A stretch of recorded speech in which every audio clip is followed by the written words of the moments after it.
If I could link, in the minds of the British people, immigration with membership of the European Union, then everything would change. We haven't got enough houses now as it is, so where are you going to put them? Just remember how many immigrants, like my family, like a lot of the people in this audience's family, have built this nation. The problem has been that immigrants, asylum seekers, have all been confused in the popular mind. Anti-immigration groups were behind disturbances in several English towns and cities last night. One of the protesters told me the country was full and foreigners were the problem. The idea that we had some sort of open-door immigration policy is just absolute nonsense. We wanted to see strict limits at a scale that was not going to disturb the nature of our very historic and peaceful country.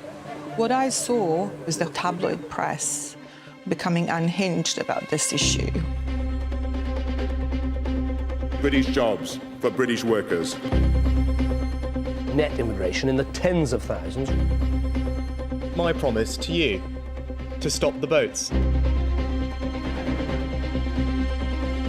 There is a pervasive view that more immigration is better for the country. It was too high, it wasn't being controlled, it needed to be controlled. The fact is we're not in control of it, and to say otherwise is misleading the public.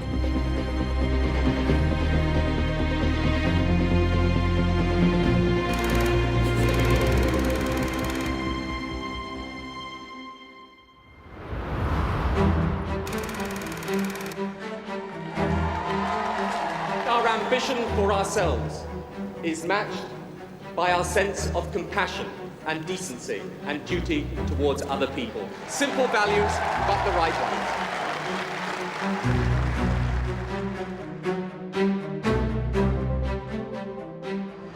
The problems caused by the recession have left building contractors with a severe skills shortage. It's already biting, and it's likely to get worse. British businesses are finding it increasingly difficult to hire skilled computer specialists. The government's concerned about shortages of skilled workers as unemployment falls. Back in '97, because I had employment as well as education, I was interested in what was happening with the labour market. And my input to that was to say, yes, there's an intermediate period in which we will need to accept quite large-scale legal migration. Britain has a serious shortage of skilled workers, so much so that the government says it's in danger of holding back the economy. Could one solution be to relax immigration rules?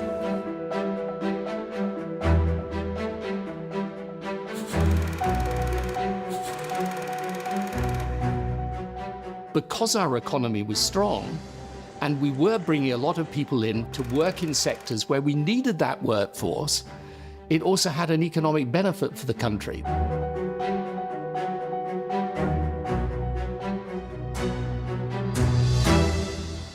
In these early days of New Labour, there was still some nervousness about immigration, and particularly as immigration is being seen as a key central part of economic policy. I first started working on migration in the Cabinet Office. Insofar as we could draw conclusions, migrants on the whole contribute more in terms of the taxes they pay and so on than what they take out in terms of consumption of public services. Migrants help sort of grease the wheels of the labour market by filling in areas where there's particularly high demand or shortages. So migration had significant economic benefits for the UK. We produced a report called The Economic and Social Impacts of Migration. When the Prime Minister, Tony Blair, saw it, he actually said it would be quite beneficial to have this stuff informing the public debate. Well, there's no doubt that if you're attracting, for example, highly skilled migrants into the country, then it's got an economic benefit. I don't think at the time I was elected as an MEP I'd realised quite what the extent of the Labour plan was, but it didn't take me long after I was elected to realise that we were entering into mass migration on a scale that had never been contemplated in British history. Well, at least Tony Blair was honest. He said, we're going to open the doors to the whole world. The idea that we had some sort of open-door immigration policy is just absolute nonsense. We were constantly on it and legislating. And because you've got controls, you can then make the case as to why controlled immigration is actually a good thing.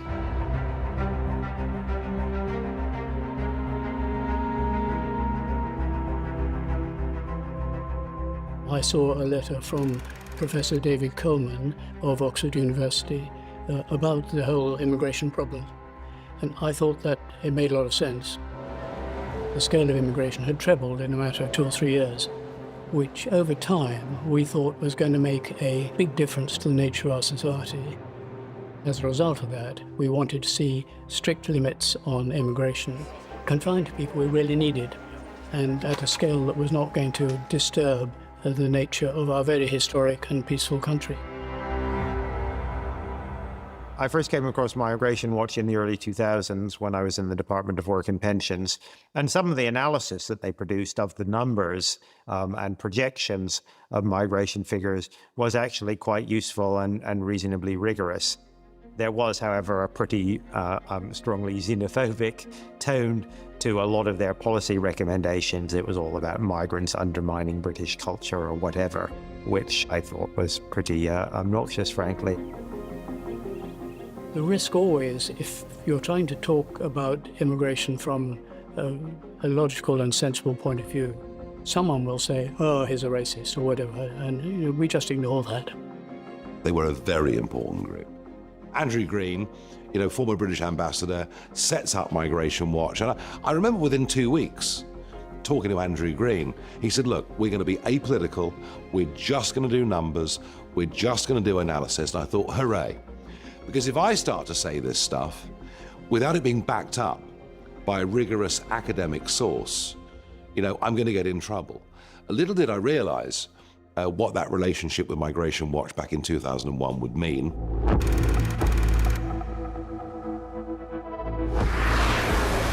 "26 days after the attacks on New York and Washington, America and Britain had begun the military campaign against Osama bin Laden and the Taliban regime. On my orders, the United States military has begun strikes against al-Qaeda terrorist training camps and military installations of the Taliban regime in Afghanistan. Thousands of Afghan refugees are still trying to cross the border into Pakistan. Caught up in a conflict they did not desire and can scarcely comprehend. These people no longer feel safe in their own country. The problem is that nobody else wants them.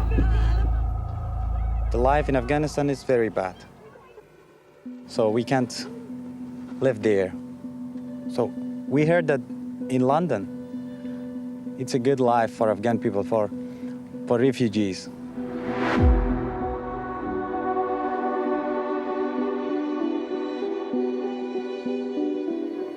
I worked most of my life in the UK with migrants, including asylum seekers and refugees. An asylum seeker is someone who has come to a country to seek protection under international law. No one leaves a country easily, especially if you're seeking asylum. Usually you're forced to leave. You had to leave because your life is in danger.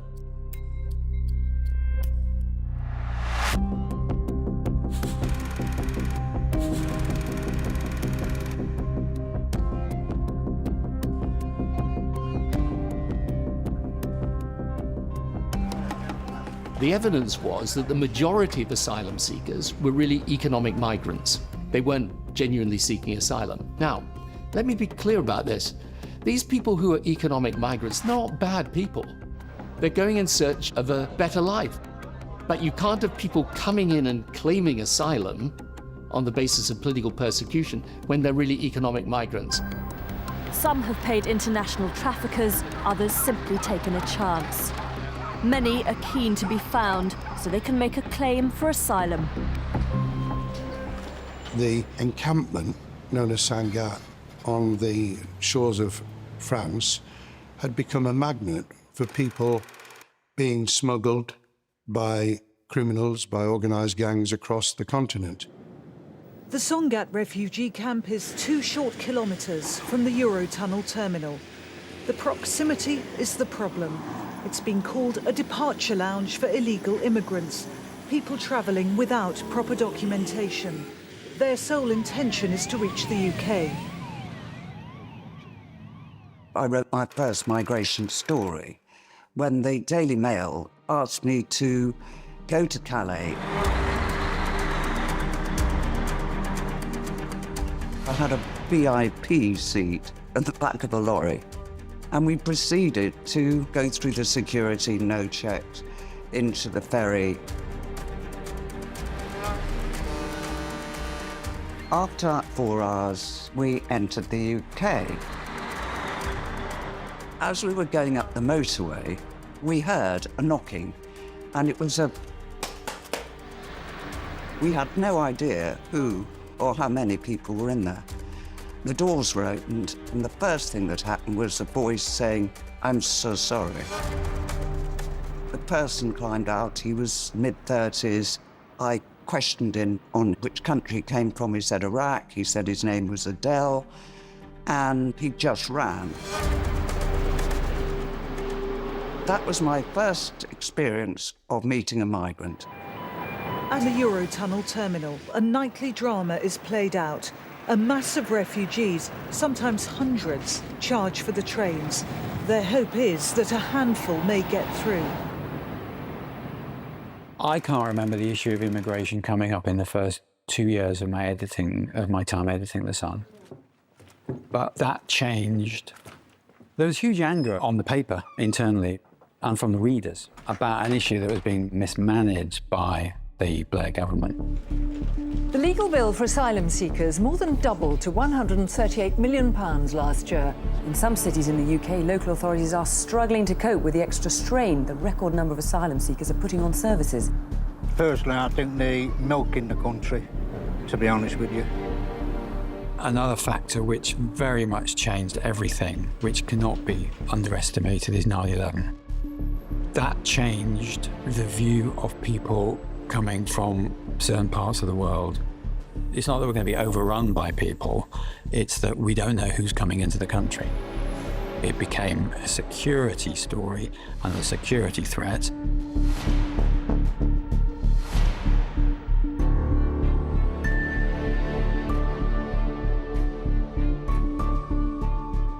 Britain has agreed to take 1,000 Iraqi Kurds on work visas and about 200 Afghans.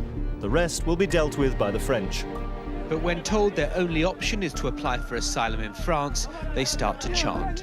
England! I want England! England! England! England! England!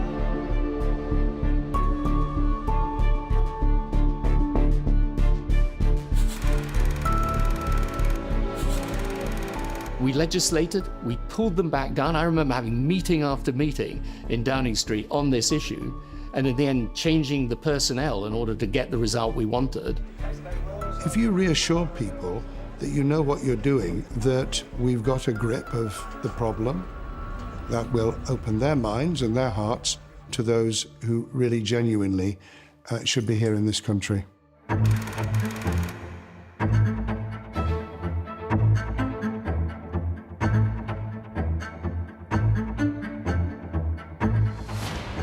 There was this persistent sort of background noise from particularly Tory supporting papers who seemed at times to find ways almost every day to contrive to make immigration and asylum seekers a front page issue, whipping it up.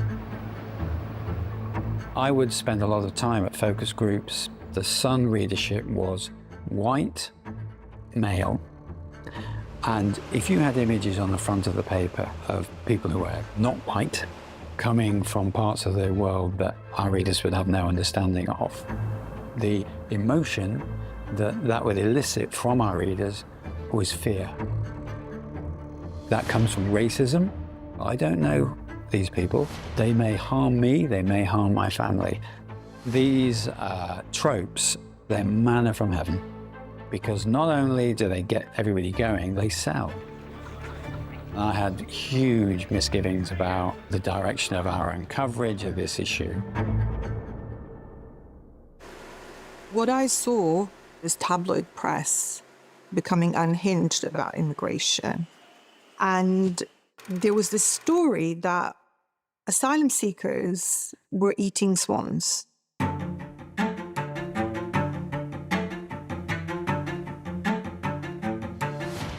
I came to this country as a refugee, and I've been working in this field of protection and migration justice for 30 years. And it was the craziest thing that I've ever seen on a front page. But The Sun did not publish an apology, they published a correction buried somewhere in the back pages, like a tiny little correction. And there was a front page a few months after I left The Sun that immigrants are killing and eating the Queen's swans, which clearly was not the case. But if you hear that, you're going to go into conference and say, guess what, boss? And nobody in that room is going to say, hang on a minute, do you think we could just double check that? Are the large number of asylum seekers in danger of causing social unrest?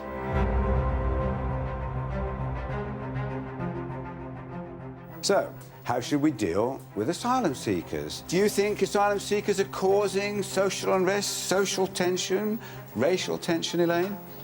I don't think it. I know it. I've experienced it. I know for a fact from a neighbour of mine, some of the asylum seekers have paid £2,000, £3,000, £4,000, £5,000 to come over here. Where did they get their money from in the beginning? Is Britain a soft touch for asylum seekers, or are we turning away the poor and the desperate to face persecution, even death? You'll be able to vote by phone, text or interactive TV. Then we'll compare your vote with the real Home Office decision. To this day, I don't know what the BBC was thinking that this would achieve, but it was really a scary time. If people are reading it on their front pages and they're seeing it on their television night after night, they're going to react. We seem to be a very open country, whereas anybody is allowed to come here and do anything, can get away with anything. How many people do you need to welcome? I mean, there could be a lot more done for the elderly people and everything else, couldn't there? You know, people of our own nationality. The problem has been that immigrants, asylum seekers, illegal asylum seekers have all been confused in the popular mind. Confusion, which is whipped up by elements of the popular press and some politicians.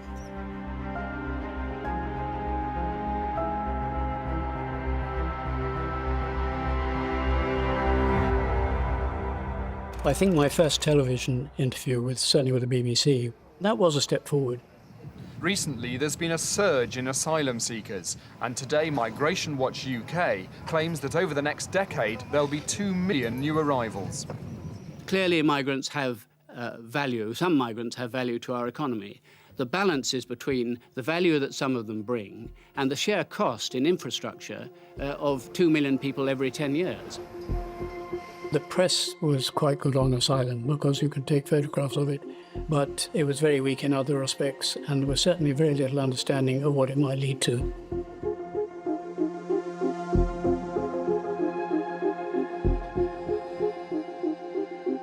We were trying to say to the world at that time, it's immigration as a whole that matters, not just asylum seekers. In my view, there was a conspiracy that did lead to a substantial increase in immigration.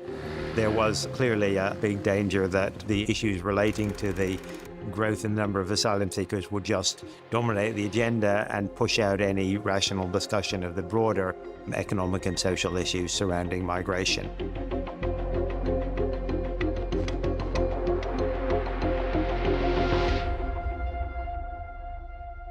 I worked as an advisor to David Blunkett in the Home Office. Everyone was focused on asylum, the view that was held by David and by Tony Blair and others, that if you could sort out the problems in the asylum system, if people were fully reassured by that, then they would not be bothered about legal migration, people coming through the economic routes to work and study here. So that was their settled view, but I was increasingly disagreeing with it. And I did start to try and have the argument inside Labour that actually some of this is about the immigration system as a whole. Polling and focus groups consistently, I think, showed us that most voters don't really differentiate between different categories of people coming to our country. They tend not to differentiate between somebody who's coming here for argument's sake as an asylum seeker or somebody who's coming here as an economic migrant. The question is, are there too many people here?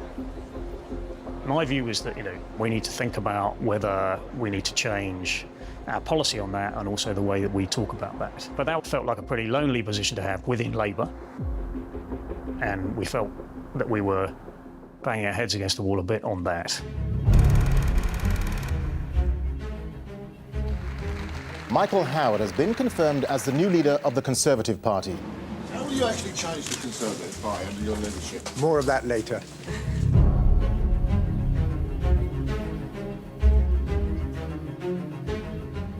Well, when you become leader of the opposition, you obviously think about the issues which you think are important to people. Immigration was always one of those issues which I would have to raise, whether or not I was going to be accused of being racist, from the word go.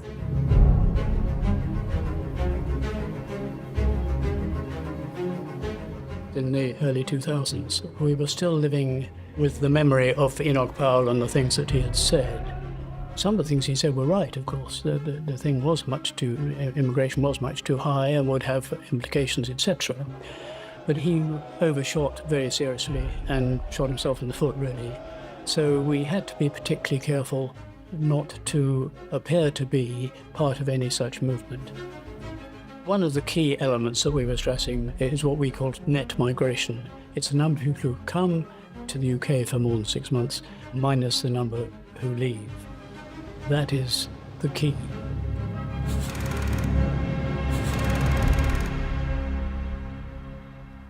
I didn't like Migration Watch, and it felt to me that these were people that were likely to cause problems, not find solutions to problems. They are assisting this sort of industry of fear. But nevertheless, they were very, very important because they put numbers on the problem. And once you have numbers, you have an irresistible force in a newsroom.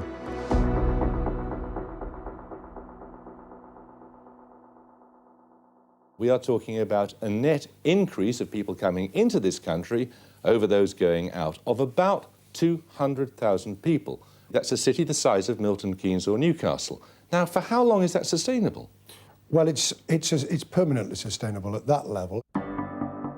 Jeremy Paxman talked about 200,000 a year for 10 years. Well, nobody else had used those numbers before, but they were indeed our numbers. There is, in your judgment, no notional maximum population of this country? No, I don't think there is, but I think we need to work on much more robust projections. It was changing the whole nature of the debate to make people aware that numbers are important, were growing and needed to be considered. So we can just carry on adding another million every 5 years, more or less indefinitely? No, I see no obvious limit. I see a balance.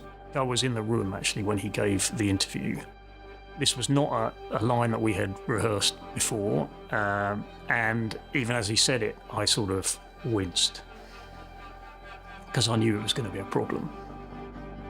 That was gold dust for us, so it was very controversial, and we felt that we were getting places. It's going to become a very crowded island, isn't it? It is a crowded island. We've always been a crowded, vigorous island. Parts of it are much less crowded than others, and there is a balance to be struck. I got on extremely well with Jeremy, but that was an occasion when I could have thumped him.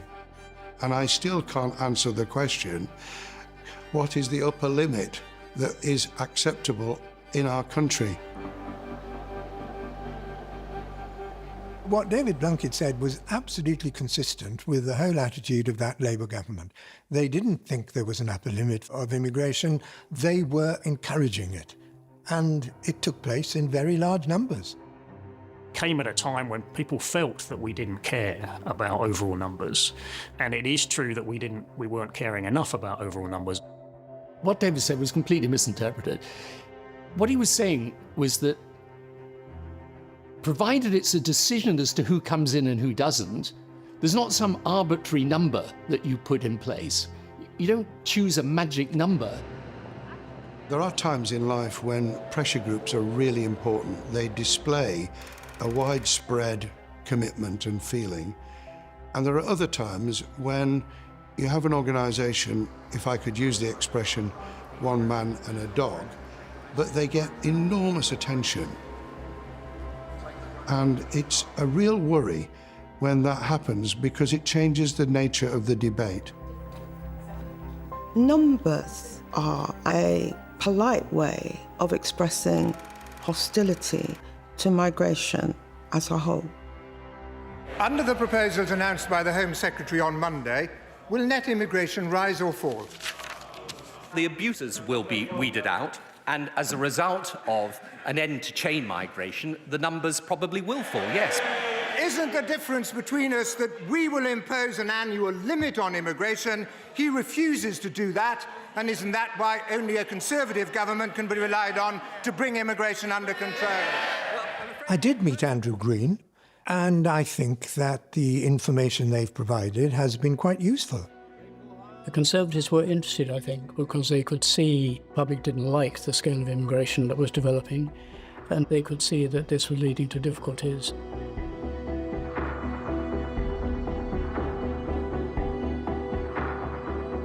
We've seen immigration triple under Mr. Blair. We believe that immigration has to be limited and brought under control. All these people seem to come in and before you know it, they've sort of got loads of money. So, but yeah, I do think that we let too many people in.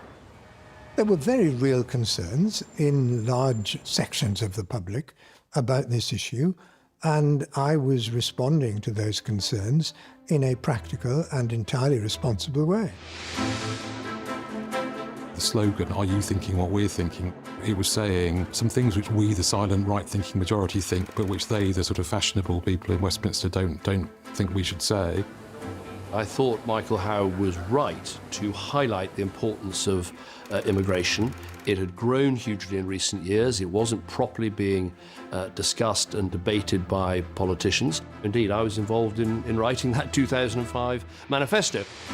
In the 2001 national campaign, it was regarded as untouchable. Now it's mainstream, and lots of candidates right round the country will tell you how effective it's been for them on the doorstep. We've got Michael Howard, and he's beginning to hopefully get the country back together. Our heritage, what really belongs to us. The people that are coming in, I think it should be limited, and if he can do something to help that, then fine.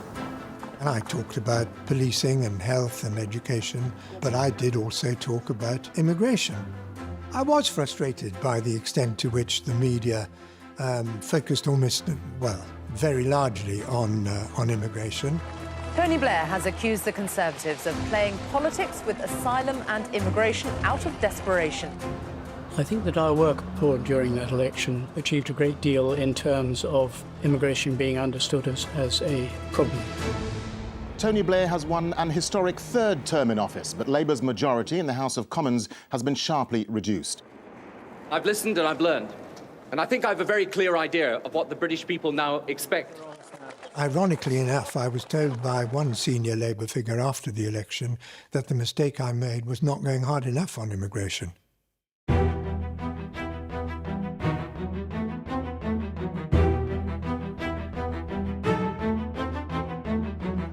It was too high, it wasn't being controlled, it needed to be controlled. I thought that was essential, and I think Andrew Green was helpful in that regard. I met him after 2005.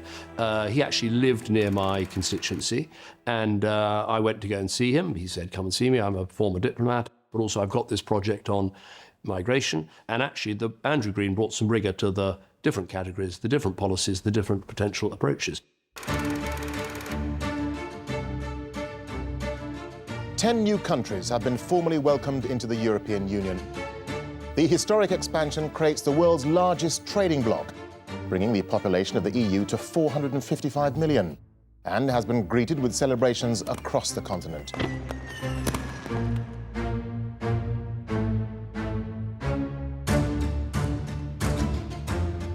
We had 600,000 vacancies in the system. That's huge. How are we going to fill those jobs?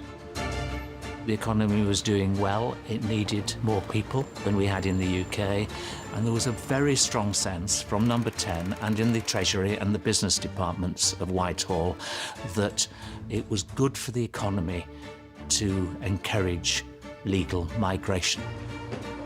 We were big champions of European enlargement. Britain, both under the previous government and under my government particularly, were staunch advocates of these Eastern European countries, the former Soviet Union countries, coming into the European Union and joining NATO. We face a clear choice. Use the opportunities of accession to help fill those gaps with legal migrants, able to pay taxes and pay their way, or deny ourselves that chance, hold our economy back, and in all likelihood see a significant increase in illegal working and the black economy. We described that as unforgivable because we could see that the numbers were already high and rising. This was a decision that was completely unnecessary, and we were strongly opposed to it. I remember the 3 UKIP MEPs were in the chamber in Strasbourg voting on EU enlargement. And I remember that day, we were the only British MEPs that voted against former communist countries joining. As we left the chamber, I turned to my 2 colleagues and said, that is the best day's work we will ever do as MEPs. The Nigel Farage narrative goes back a long way. That's a consistent rhetoric in British politics, and Nigel Farage just picked it up and ran with it. The point about the anti-European narrative was that underlying it was a fear and concern about foreigners generally. At London's Victoria coach station, another coach arrives from Poland. It's a common sight. 18 out of the 30 companies that operate from here are from the new EU accession states. The flow of people they brought has been profound. I was overwhelmed by the numbers coming in. I did interview people as they came off the buses, and it became clear to me that, you know, this was actually out of control. And I know we hate the word control because it sounds as though you're anti-migrant. But, you know, a country without any borders isn't really a country at all.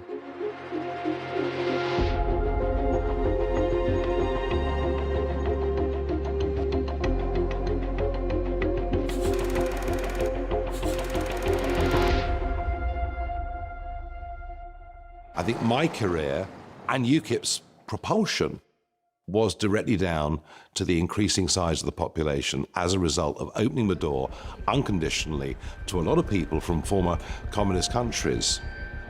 I think EU enlargement was our biggest mistake. Given that we understood what a potent political force immigration could be, it was a mistake not to allow a transition period. It was understandable we did what we did, which is prioritise the economy. But part of the problem on immigration was that it would always be the economy first and immigration second, or it would be foreign policy first and immigration second. And actually, sometimes immigration needed to come first.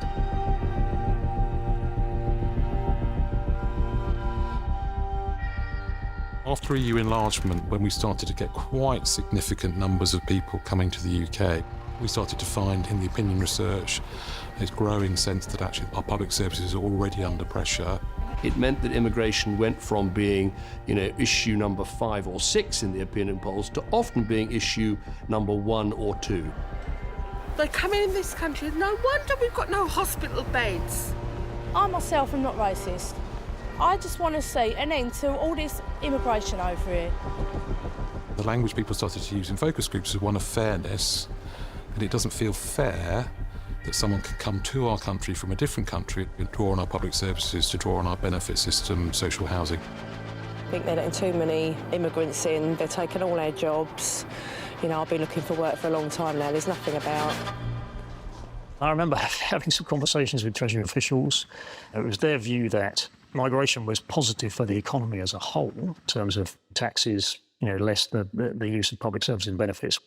But what they missed was a lot of the concern. It characterised us in the way that our political enemies had been trying desperately to characterise us for the previous 7 years in government.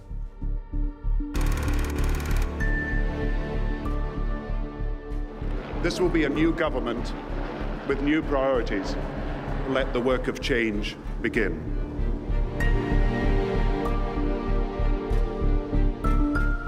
Figures for the last 10 years show the net number of migrants have trebled. We're now receiving very nearly a migrant a minute, and that simply can't continue. It means more homes are needed, and to go with them, more schools, shops, offices and hospitals. And some think these kind of increases are simply unsustainable. And there's the real concern. Whatever economic benefits there might be from immigration, there are social consequences too. If worries over resources aren't dealt with, resentment might become explosive. I moved to number 10 in 2007 with Gordon Brown. It was becoming clearer and clearer to me that immigration was a major issue because we did have bigger numbers coming from Eastern Europe than were expected. Also, you started to hear about the pressure that new migrants were putting on public services and on housing. While some of this was exaggerated, actually some of it was real.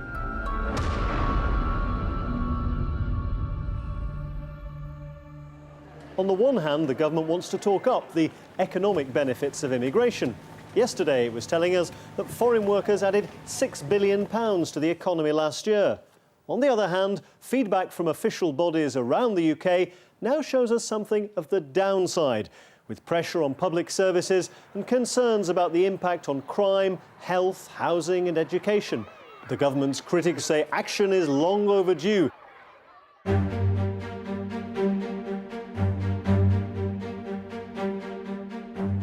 This is our vision. Britain leading the global economy by our skills and creativity, by our enterprise and flexibility, drawing on the talents of all to create British jobs for British workers. He famously used the phrase, the slogan, British jobs for British workers, talking at the party conference and at the TUC. And if we make the right decisions, we can advance even further and faster to full employment than ever before, with a British job on offer for every British worker. I don't like to bandy around words like lie, but I think, there is something a little bit misleading about the claim that you can set up a category of jobs simply intended for British people as a member state of the European Union, because that would fall foul of European Union law. There goes my Christmas card from Gordon. We were going to have migrants coming here and taking jobs. Gordon never thought that wasn't going to happen. So in some sense, he was just setting himself up for failure. I thought it implicitly appeared to adopt some of the rhetoric of the far right. And I have to say, Mr. Speaker, I did a bit more research to find out where he got his slogans from. Here's one he borrowed off the National Front. Here's another one he borrowed off the British National Party. Yes. Where was his moral compass when he was doing that? The strapline, British jobs for British workers, was just a gift. Suddenly you could see a Union Jack on it, and you could see the far right in particular going into spasms of joy over this.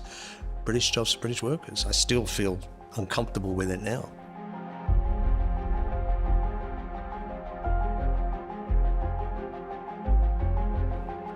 For the first time in Britain, a council has the BNP as its second biggest party. I get on the bus here and I'm the only white man sitting on the bus sometimes. I 100% agree with this man. Give us back our country. When I was first elected onto the London Assembly, 2008, I sat next to an elected member of the BNP because over 5% of London voters voted for what was basically a neo-fascist party in frustration about immigration policy.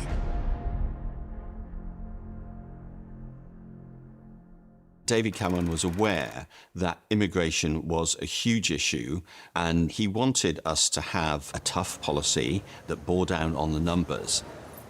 Well, at the moment, the net figure is about 200,000, so that's 2 million over 10 years. It's a large number. We think it should be substantially lower than that. It's about 200,000 net now. It was about 50,000 net when Labour came to power. Is that substantially lower? Is that the sort of... Well, that is substantially lower. Obviously, there's a numerical fact, and I think that the sorts of numbers that you've talked about in the past is actually at a time when Britain found it easier to integrate new migrants. I think that sort of figure, but when we get closer to election, we may be able to say more.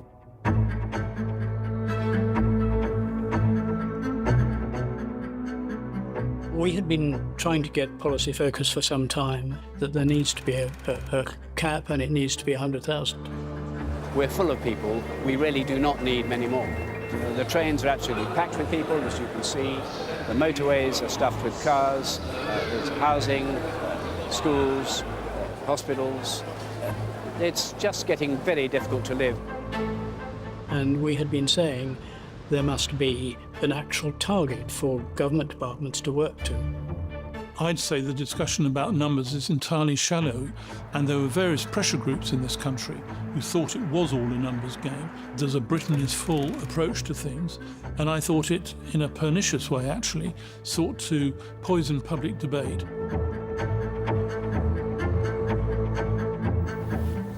Financial markets worldwide fall following the emergency rescue of a major American bank. Was the biggest crash on the London stock market for more than 20 years. Over £90 billion were wiped off shares today.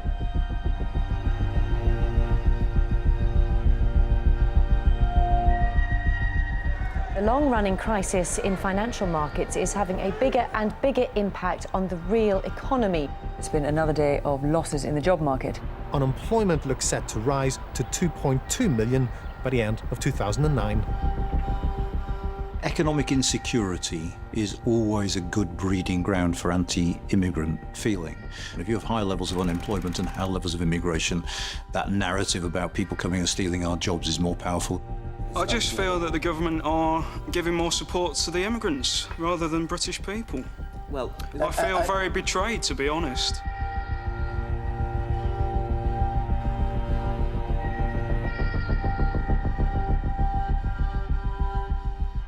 Wave of wildcat strikes sweeping parts of Britain in support of protesters at the Lindsey oil refinery in Lincolnshire. There's anger at the use of foreign labour while British workers are unemployed. We will take action! But these men are dismayed and angry, especially because the government has made public statements about British jobs for British workers. You don't have to go across to Europe to bring people in to do skilled jobs when the skilled men are here. And they've been doing it for years. In the middle of the strike, the BNP activist hands out leaflets and pledges support. I don't want the British Nationalist Party on this protest. But later he's asked to leave by the men. A union source said their aims didn't match those of the workers. I was the Minister of State for Borders and Immigration. Despite the fact that we had the global financial crisis, immigration, actually as a policy area, increased in its saliency with the British public. The instability and the uncertainty, the fear that people had about their economic prospects, it was certainly a very, very tough time. Nicholas John Griffin from the British National Party.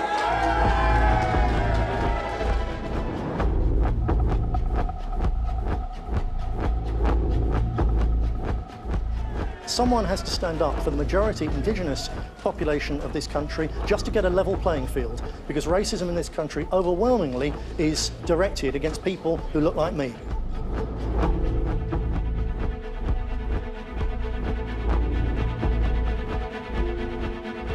The leader of the BNP, Nick Griffin. This was the night he'd long dreamed of. The night Nick Griffin walked on stage to be treated like any other politician, to debate with opponents who used to refuse even to share a platform with him. There were huge crowds of very, very angry people who thought it was utterly inappropriate that somebody like Nick Griffin, who is a far-right racist, was being given the oxygen of publicity. The immigration invasion, an act of deliberate, calculated genocide against our ancient race and nation. So successive governments are committing genocide against their own people. Is that your theory? I'm afraid that's the case. Yeah, that's certainly how That's it your looks. theory. From the ordinary grassroots position, when all the political elite celebrate all the multicultural diversity and Do you know the definition of the door, genocide? for How example. appalling, Mr. Griffin, that you use that word in that way. What Nick Griffin said was so frightening and unpleasant for those of us from a migrant background. It was definitely a moment to expose a far-right racist. The protesters see him as being a man with a National Front past and a political inheritance that goes right back to the Nazis. For every person who watched the whole of the programme, there are at least 10 others who thought, well, that's interesting, they must be part of mainstream politics now they're being invited on to Question Time.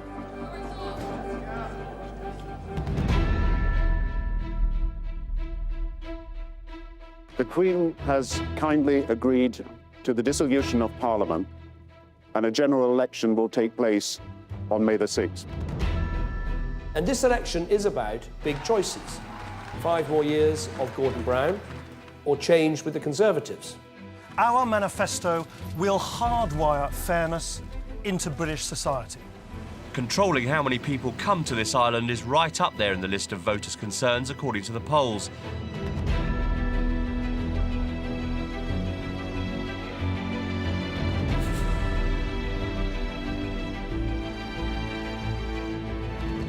I think what we should aim to do is to go for a number that doesn't, in the long term, doesn't add still further to our population.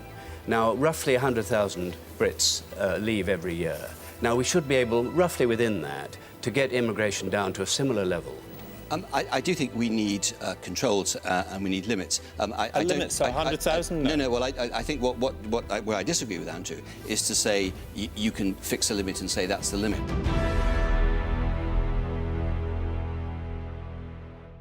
I have to be careful to respect people's confidences in this. I think what I'll say is in the run-up to the next election, we were in touch with the Conservative Party in many forms, both their officials and more senior people in the party. We would like to see net immigration in the tens of thousands rather than the hundreds of thousands. I don't think that's unrealistic. That's the sort of figure it was in the 1990s. We were delighted. That's exactly what we wanted to see. I don't think it'd be fair to say the Conservatives pinched our idea, but it would be fair to say that it was originally our idea. I wasn't talking about it in terms of race or culture so much. It was about numbers and pressure.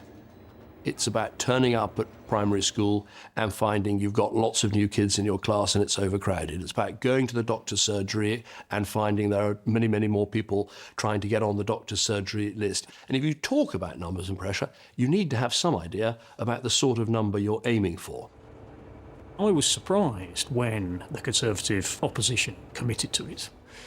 You know, it's a hostage to fortune, but actually on an issue as emotive as this, that was clearly driving not just public concern but public anger, that was not just a foolish thing to do, but a reckless thing to do.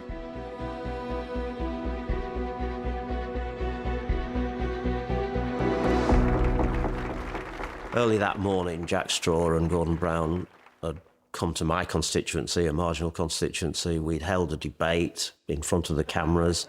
It had gone very well. We were celebrating over a cup of tea when the Prime Minister's car left, saying that went really well.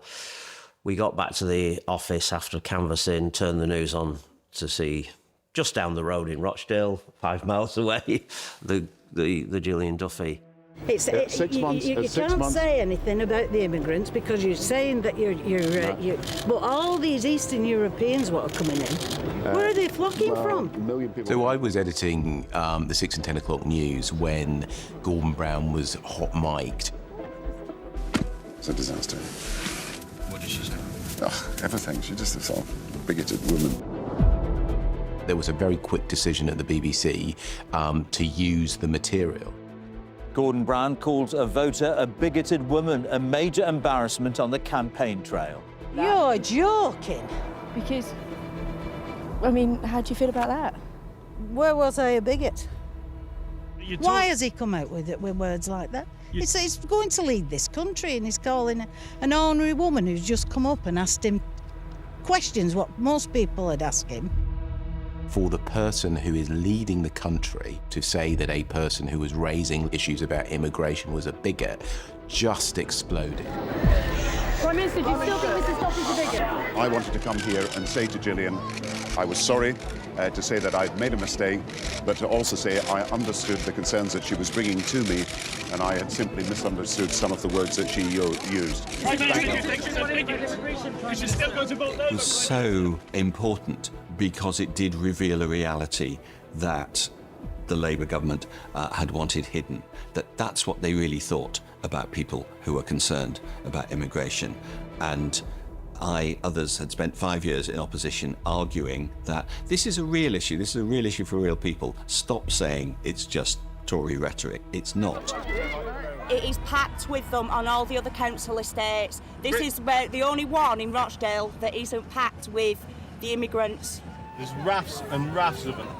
It's packed, Rochdale, and it's not a point of being bigots. Everybody should have the fair share of them. In the 2010 general election, we knew that immigration was going to be a big issue, but, you know, we'd had eight or 9 years of very negative headlines, perceptions that the Home Office was not run well.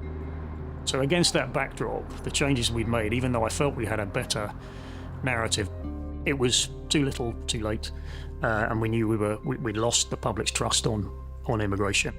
It's going to be a hung parliament with the Conservatives as the largest party.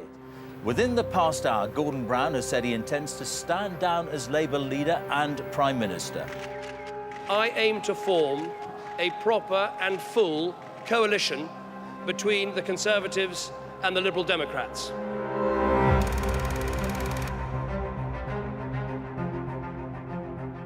We have the chance of a 5-year government where we really can grapple with the problems the country faces.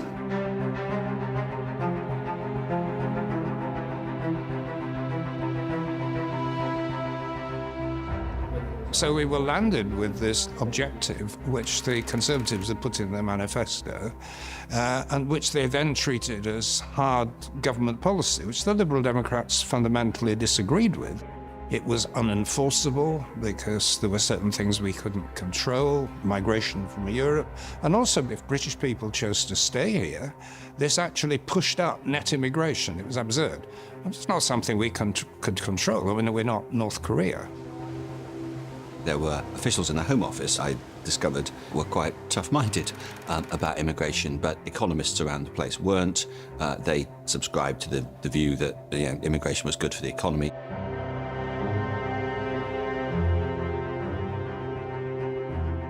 I was chief economist at the Cabinet Office and in number 10, and I wrote a memorandum to David Cameron saying, you will not hit the tens of thousands target unless you impose severe restrictions on either or both people coming as skilled workers or as students, both of whom, of course, we know are very significantly economically beneficial to the UK. So you are either setting yourself up to fail or you're going to be forced into taking economically damaging decisions. They tried to argue against it, but were seen off by David Cameron and George Osborne, who said, look, we've made this pledge, we are going to stick to it.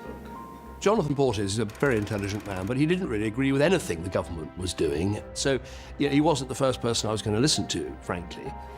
I did get a note back from the Prime Minister's private office, his chief political advisor, saying, actually, Damien Green has advised the Prime Minister that this is perfectly doable, here's how the numbers add up, and he got these numbers from Migration Watch.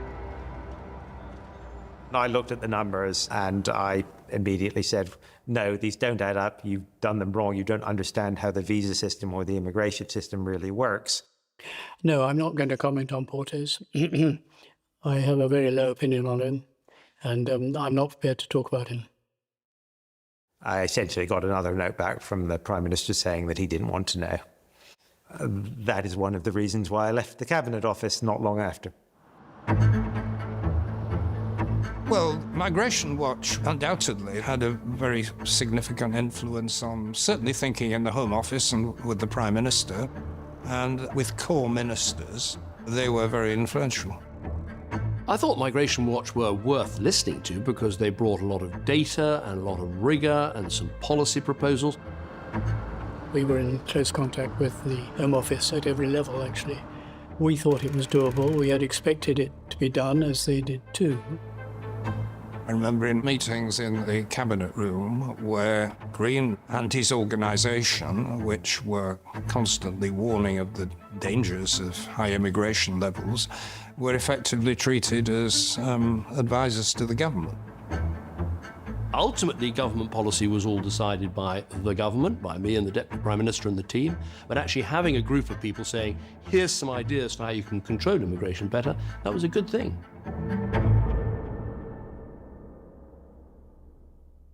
And I believe that that will mean net migration to this country will be in the order of tens of thousands each year, not the hundreds of thousands every year that we've seen over the last decade. One of the aims of my government was to make sure our economy became less dependent on immigration.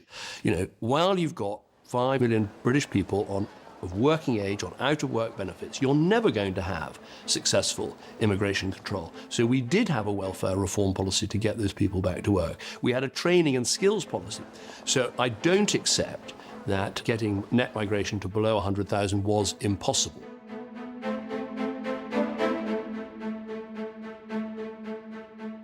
I think where it ran into difficulty was with other government departments. Every government department had some group of people that they said were vital and they must have them. We helped where we could on that. Many of the Conservative Secretaries of State were in principle in agreement with this idea of reducing net migration, but in practice they were looking for ways to exempt their own departments.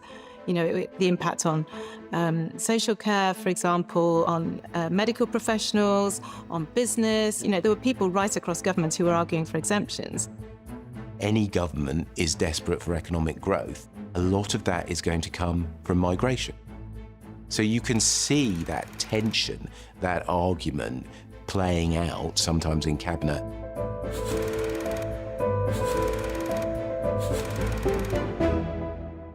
David Cameron would not talk to me, of course, about his relationships with other ministers, but he clearly was disappointed that progress was not being made as he wished it should be and as he was committed to. David Cameron famously remarked once that the only people in government who actually wanted to bring immigration down were him, Theresa and me, because that was our job. They'd invested very heavily in getting net immigration below 100,000. They were way, way off target. I think there was an element of panic.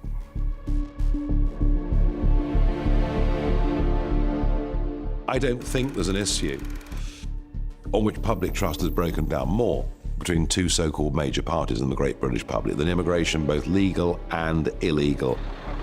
Neither the Labour nor the Conservative parties want the truth to get out, which is that as part of a European Union, we have a complete open door to the whole of Eastern Europe, and we cannot limit the numbers that come here. And my sole purpose was if I could link, in the minds of the British people, immigration with membership of the European Union, then everything would change. For years, politicians have promised the public an Australian-style points-based system, and today I will actually deliver on those promises. The immigration policy put in place after Brexit, in my view, was not the right one. It was more about rhetoric than it was about reality. It was all about telling the British public what they wanted to hear. We will pass new laws to stop small boats, making sure that if you come to this country illegally, you are detained and swiftly removed. We didn't need to be pushed into this position. We were taking it seriously. But as long as the Prime Minister refused to support me, my hands were tied. This was a crisis and a political catastrophe. What are the impacts of recent changes to UK citizenship? Explore the Open University's stories of two fictional families by scanning the QR code on screen now or visiting bbc.co.uk/immigration and following links to the Open University.